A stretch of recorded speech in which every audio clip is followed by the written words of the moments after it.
Yo, welcome back, kembali lagi di channel Atoa Hayato. Bagaimana kabar nakama sekalian? Semoga selalu baik-baik saja. Chapter 1053 yang lalu menyisakan banyak misteri. Salah satu misteri yang menarik untuk dibahas tentu adalah tentang senjata kuno Pluton. Ya, setelah sekian lama akhirnya Pluton kembali disinggung dalam cerita. Nama Pluton pertama kali muncul di Ark Alabasta. Ketika itu Crocodile menyangka jika Pluton ada di kerajaan Alabasta. Dia pun berusaha menguasai Alabasta untuk mendapatkan Poneglyph yang memberikan informasi tentang Pluton. Tapi ketika Poneglyph itu ditemukan, Nico Robin menyatakan bahwa tidak ada informasi tentang Pluton di Poneglyph itu. Tentu saja Crocodile tidak percaya. Dia pun akhirnya menyerang Robin. Selanjutnya Raja Cobra juga ternyata tidak percaya jika Pluton tidak tertulis di Poneglyph itu. Sepertinya Raja Alabasta itu punya sebuah informasi yang diwariskan secara turun-temurun tentang isi Poneglyph tersebut, walaupun bukan isinya secara keseluruhan. Nah, jika informasi mengenai Pluton itu ada di Poneglyph Alabasta, lalu wujud Pluton ada di Wano, maka besar kemungkinan jika Wano dan Alabasta punya hubungan di masa lalu, di mana Poneglyph yang berisi informasi tentang Pluton itu dibuat di Wano lalu dikirim ke Alabasta untuk suatu tujuan tertentu. Kemudian setelah Alabasta, nama Pluton kembali muncul di Ark Water 7. Dan tidak main-main, di sini Franky sudah memiliki blueprint Pluton itu. Tapi sayangnya blueprint atau rancangan Pluton sudah dibakar oleh Franky agar ketika itu tidak jatuh ke tangan agen CP9. Nah, setelah Alabasta dan Water 7, nama Pluton kembali disebut di Ark Wano Kuni, dan akhirnya terkonfirmasi bahwa Pluton memang ada di Wano.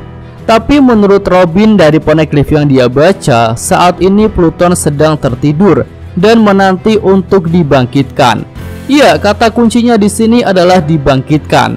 Dan tentu saja pertanyaannya adalah bagaimana cara membangkitkan senjata kuno itu. Ya, sebelum menjawab pertanyaan itu, Mimin mau sampaikan sebuah benang merah antara Alabasta, Water 7, dan Wano Kuni. Skemanya seperti ini. Pembuat Pluton di masa lalu menyimpan senjata itu di Wano. Kemudian pemimpin Wano menutup negeri itu agar terhindar dari ancaman dunia luar. Selanjutnya sebuah Poneglyph yang berisi informasi tentang Pluton dikirim ke Alabasta agar seseorang yang berada di luar Wano bisa tahu mengenai lokasi Pluton. Lalu orang itu juga harus mencari seseorang yang punya blueprint Pluton untuk bisa membangkitkan senjata kuno itu. Ya, kira-kira benang merahnya seperti itu ya. Dan orang yang menyimpan Pluton adalah Joy Boy di masa lalu.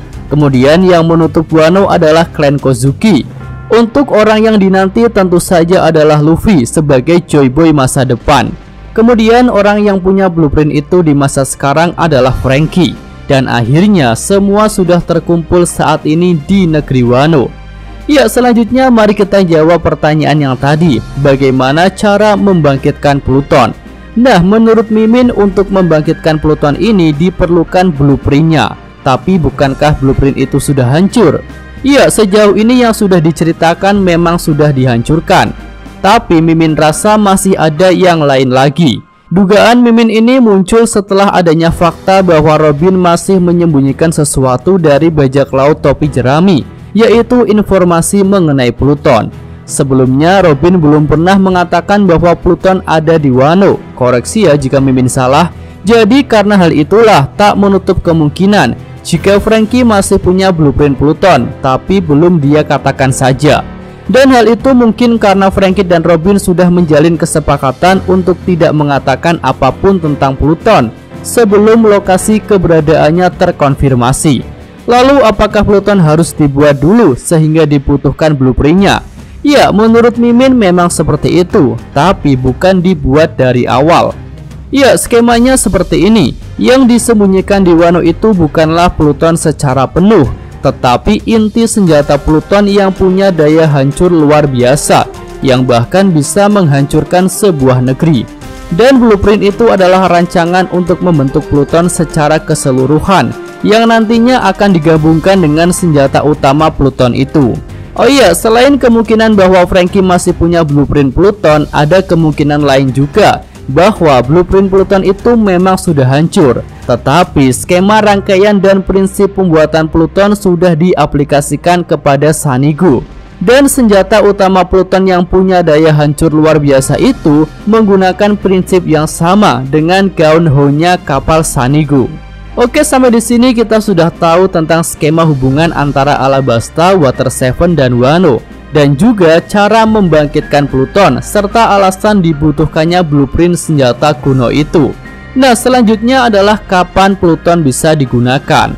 Ya, jika bicara timeline di Wano, semuanya akan bermuara pada satu waktu, yaitu 20 tahun setelah kematian Oden Kozuki alias di masa sekarang. Jadi berarti Pluton bisa digunakan pada masa sekarang dan tinggal menunggu saja Sukiyaki menunjukkan di mana lokasi Pluton.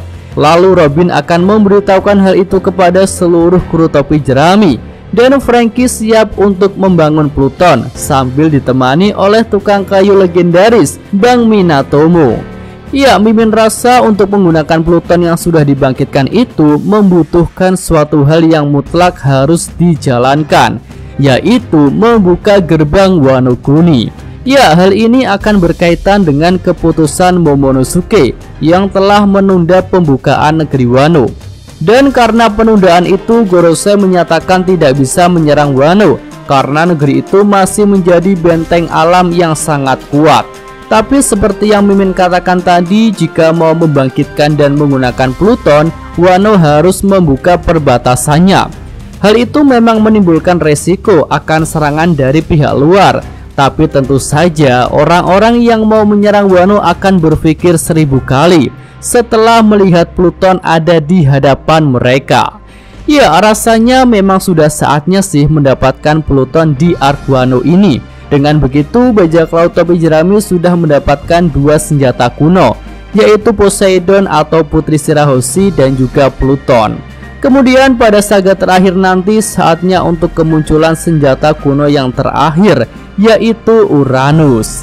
Oke, itu aja video kali ini. Jika ada tanggapan atau pendapat lain bisa disampaikan pada kolom komentar. Yosa Mimin Atwa Hayato, terima kasih. Oke, cukup sekian video kali ini. Semoga nakama sekalian menyukainya. Terima kasih udah nonton. Jangan lupa like-nya dan subscribe channel Atwa Hayato. Yo!